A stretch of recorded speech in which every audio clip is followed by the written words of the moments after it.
You recently added an executive PGP degree in your profile, and now you are the and you have been the director of CGC. So how does it feels like?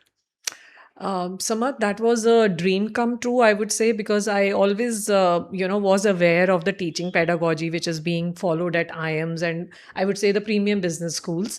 And I would not say that we have always tried to copy them in my business school, but yes, we have always, taken them as reference. So I thought even if, it's been long, I completed my education, I always thought that one day I would go and check it for myself, how they teach and what are the, focus areas for them. So that was the reason, I joined this executive certificate course in leadership and change management. And I would say that has been a great experience, learning from the professors and, taking new inputs. And definitely, whatever I've learned during this course is actually helping me as a leader also. And, when I'm trying to bring in changes in my business school. And the last few days which we spent on the campus, they were wonderful, going back to the classes, sitting in the lecture halls, we had fun. So I would say it has been a great learning experience, and I'm glad I took that decision and did a course. So basically, you went there to check out what improvements can you make in your business school. Yes. Primarily, as I said, about the teaching pedagogy, like how do they teach? Because, all of us know that it is primarily a case-based teaching, jo IIMs mein hota hai. And that is Yes. something we already implement in our business school since so many years. But still, I wanted to have that, hands-on experience. Recent insights जो आप अपने college पे implement Yes. कर सको. So that was primarily the reason, and another thing was, yes, personal upgradation for sure. I just wanted to understand the nuances of leadership. Though it's been like almost close to 10 years, I have been at leadership position as Dean International Affairs, then Director for Chandigarh Business School of Administration. But then I thought that I have to go back to theoretical concepts and just then try to relate them with what practical situations I handle almost on everyday basis. So the whole experience has actually helped me. I still refer to those learnings, given by the professors, and I make it a point that I do share it with my faculty also. So Great. yeah. So आजकल बहुत सारे colleges have started with their online or the executive programs. So do you think they really work? Yes, they do work, but I think a lot depends on on the person who's doing that. Reason being, what kind of experience that person already has, what kind of skill set that person is carrying. So, if there is a professional with 10 years of experience doing an add-on online degree, I think uska payback would be little more. But if there is some professor, a recent graduate, or he or she going for an online degree, I still have some doubts कि वो कितना conceptually fundamentals को understand कर पाएगा या कर पाएगी. Do you think online degrees recognized by the corporate sector? Like, do they pay well for an online degree? See, Samarth, if we talk about private sector, there's a lot of variation that is happening. Some companies might, first look at your skill set. And if they're happy and if they're satisfied with, what kind of skills you are carrying, so online degree might not be a problem for them. The new age The companies. new age companies, you can say, because it's primarily with what you know and what you can do with minimal training. So companies are looking forward to have, ready to use graduates, I would say. So अगर आपका skill set अच्छा है तो आपकी online degree will definitely be an added advantage.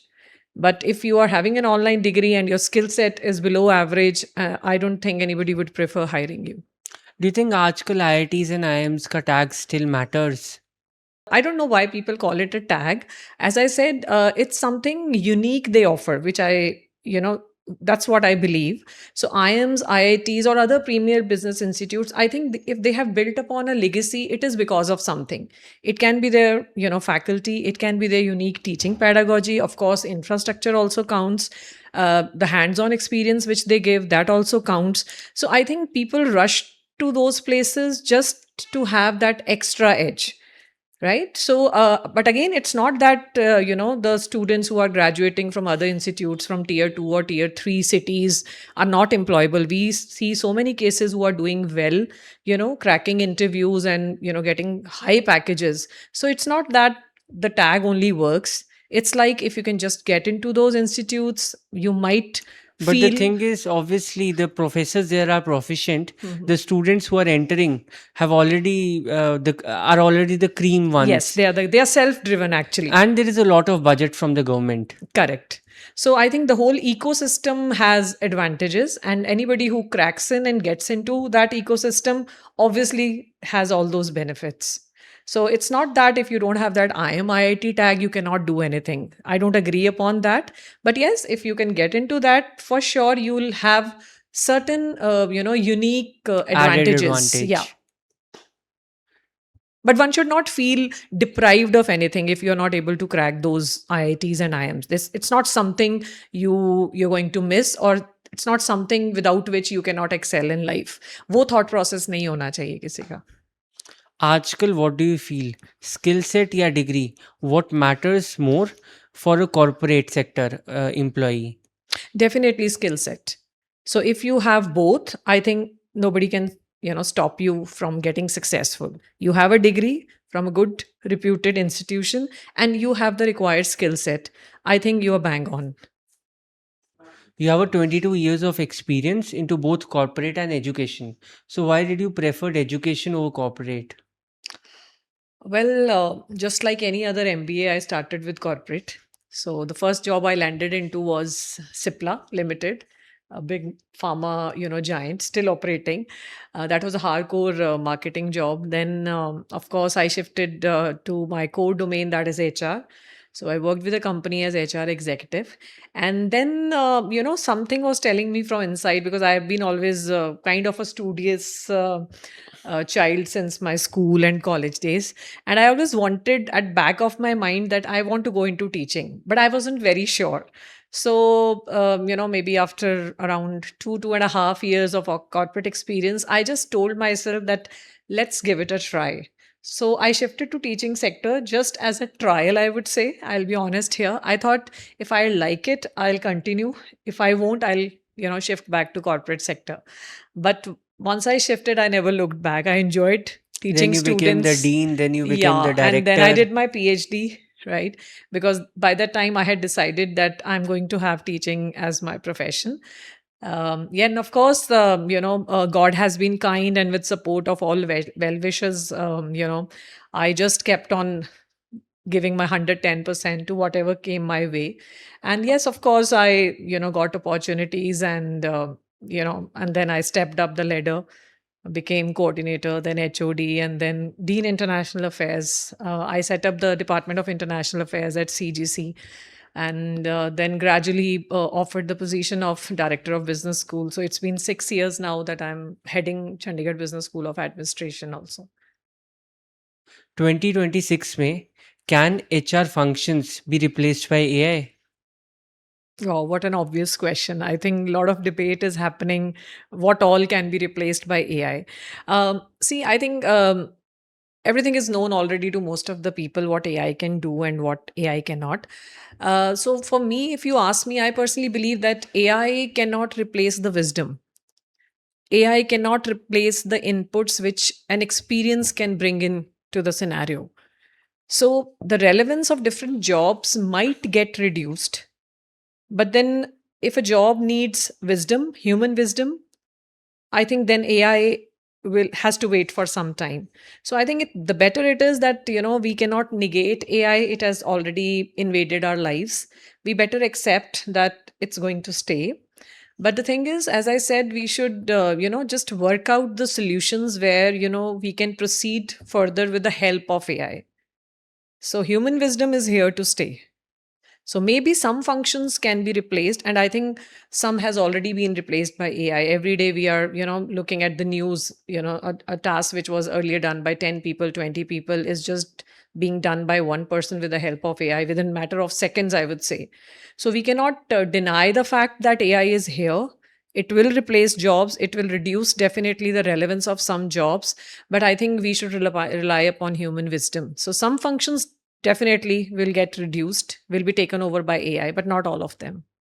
Do you think आज के time पे 2026 में BA honors and BA in mass communication, BCom, are these all subjects relevant? Are these all degrees relevant? Yeah, they are. Because the fundamentals and the theoretical concepts which we teach in the classrooms are definitely going to help them, the students. But don't you feel these degrees are very theory oriented and AI will substantially replace them?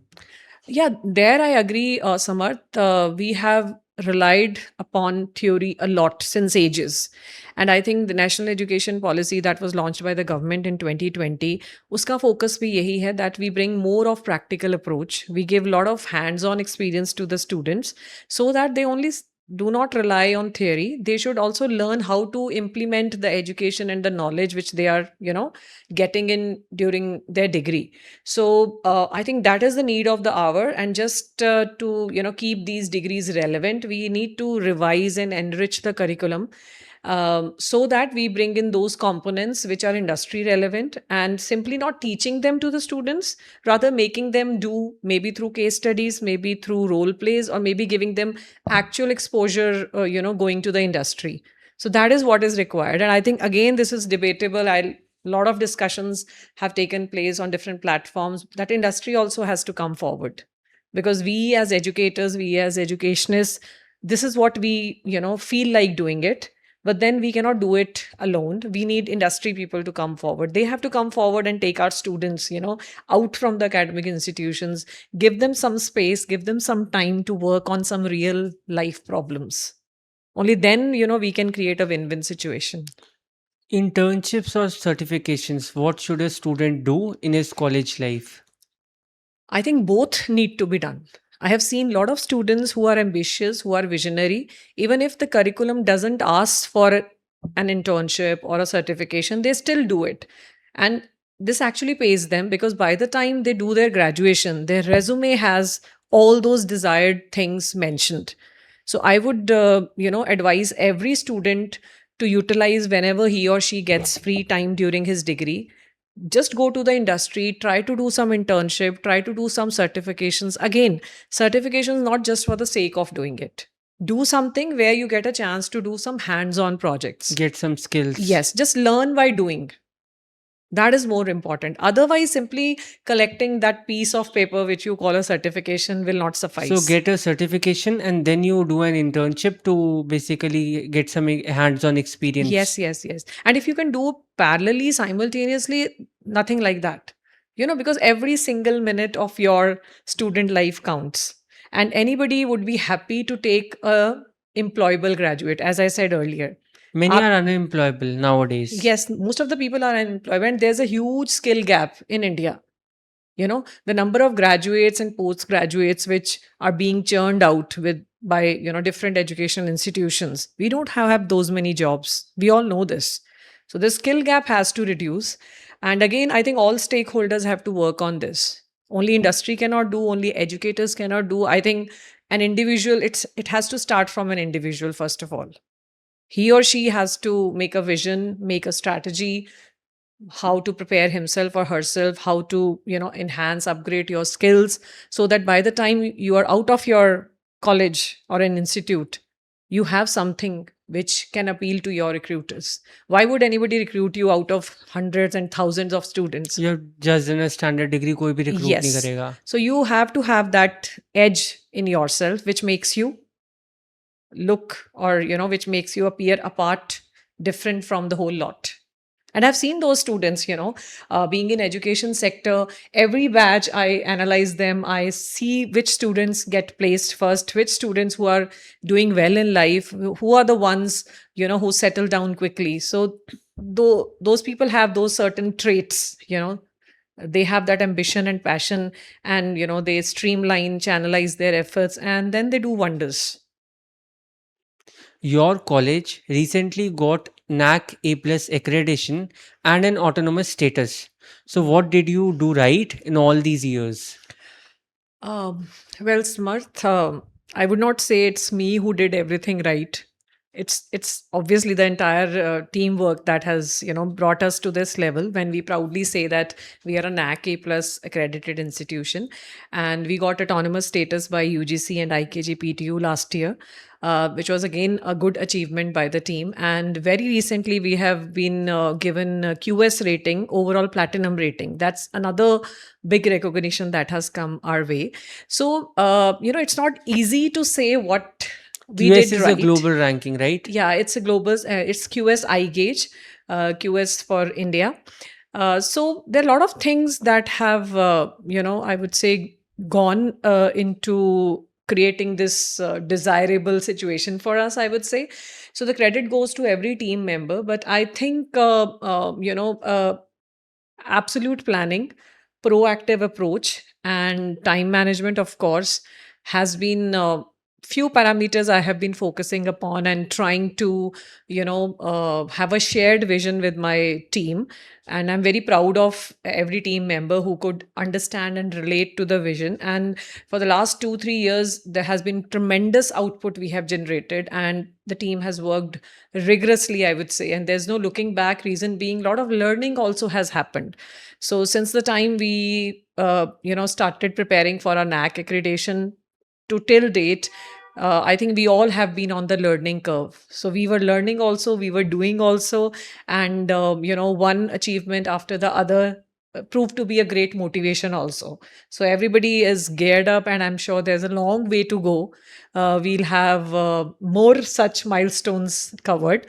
And if things are coming up well, if we are proving ourselves, that means whatever things we have done and planned must be right. Only then And now, as an autonomous institution, I think you can do a lot more. we can do a lot more. In fact, there's a lot of responsibility on our shoulders.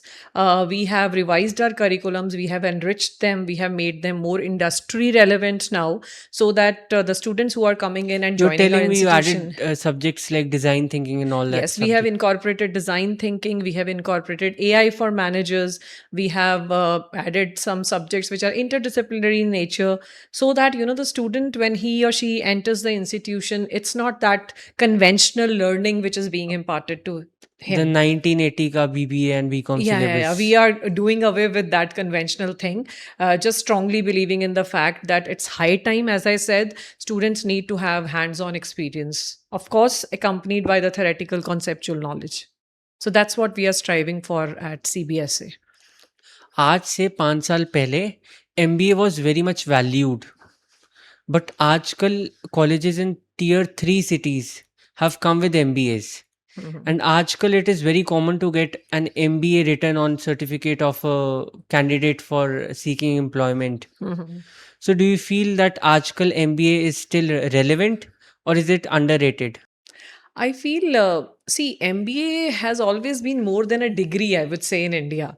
So, for middle class people, I would say MBA has been a way to escape from those struggles of middle income families, and getting into that upper middle class lifestyle. So I, coming from the background and heading a business school, I have strong faith still in the MBA degree. I would never agree to the fact that MBA is not required. But yes, as I said, there has to be a lot of brainstorming that needs to be done on the curriculum and the teaching pedagogy. I am asking you about the tier 3 colleges which are launching their MBAs, or the MBAs which are getting launched I'm coming to online, that. and the executive MBAs. Mhm. I think the good colleges are doing fantastic in their MBAs. They are able to achieve fantastic packages for their students. Tier 3 colleges, if they are sticking to those conventional mode of teaching, if they're still following that old syllabi, which was, which has been taught since ages, then of course that degree will become totally irrelevant. That will not be in sync with industry expectations. So even for the premier institutes also, the change has to be a constant here. You cannot keep on teaching the same content. You cannot keep on having the same teaching pedagogy. It has to change with time. That is the reason why the premier institutes always has those industry people in loop, and we are in constant interaction with them so that we can always take their inputs every now and then to understand what are the demands of the industry, what makes our graduates relevant for them. So going hand in hand with industry mentor is something which is very much required these days, which means taking their inputs, incorporating them into your syllabus, incorporating them into your teaching pedagogy, so that you know the students are more employable by the time they graduate. So the ones who are launching MBA degrees, as you said, tier 3 cities or online MBAs, if they are not, ensuring these features in their overall curriculum and the structure of the degree, then those degrees definitely will be irrelevant. You started CGC MUN. Mhm. So do you still feel that MUNs are underrated? Yeah, I think it's a cycle, I would say. I personally, Samarth, actually, I really like this concept of MUN. I have been a regular debater when I was in school and colleges. I have done a lot of stage, anchoring and giving speeches and debates and everything. So, when I joined this higher education sector, so that was something I thought that this is missing out. I mean, we educators at college level, I felt that in our campus or maybe most of the campuses, not much emphasis was given on public speaking, debates, and declamations. And this was something which has been very close to my heart always. So that's how this idea of MUN came up, because I was looking for some different platforms which I could start in my own institute, and that was long back. Happened to see this MUN thing, and I was very, convinced, because this concept of Model United Nations is actually given by United Nations itself.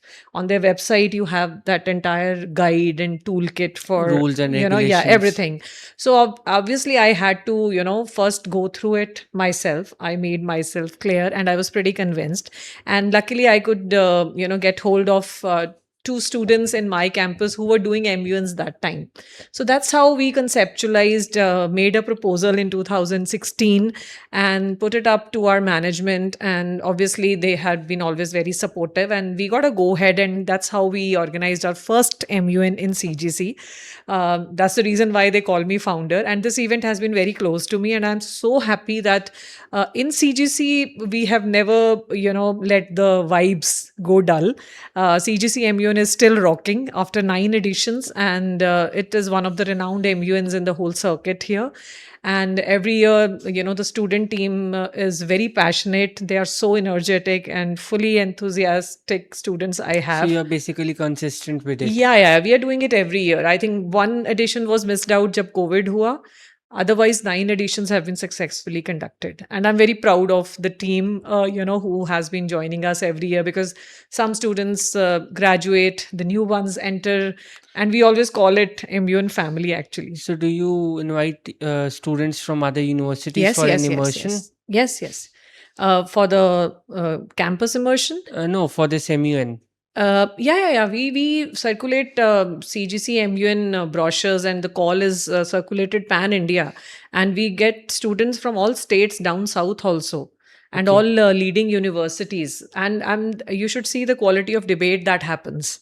That is something which keeps me motivated, and sometimes I really wonder at the passion with which the students come prepared. It's a treat to the eyes, I would say. When you see them deliberating, it's really So wonderful. basically, it is a diverse immersion program. Yeah, you can say that. And I strongly believe that a student should participate in MUN. It's not about winning, I would say. It's about, speaking out your mind, deliberating on some global issues, right? And just understanding what can be the solutions, the diplomacy, and of course, your communication and network also gets strengthened up.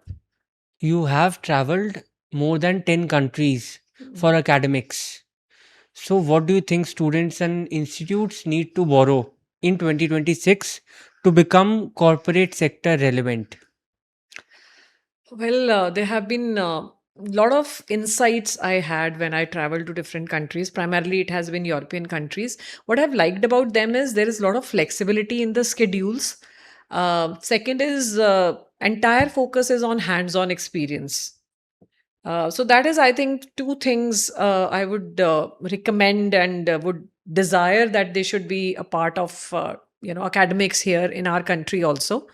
let's bring in a lot of flexibility. Let's have all the stakeholders sitting at one table and, brainstorming what can be done But better. students need to be serious about that. Yes, obviously, as that's why I said all stakeholders have to be fully committed to that cause.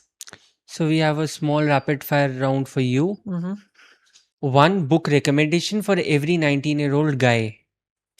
Design Your Thinking by Pawan Soni. That's a fantastic book. Myths about getting successful in a corporate industry for a student. That people will come at your door to give you a job. This will not That happen. never happens. That will not happen.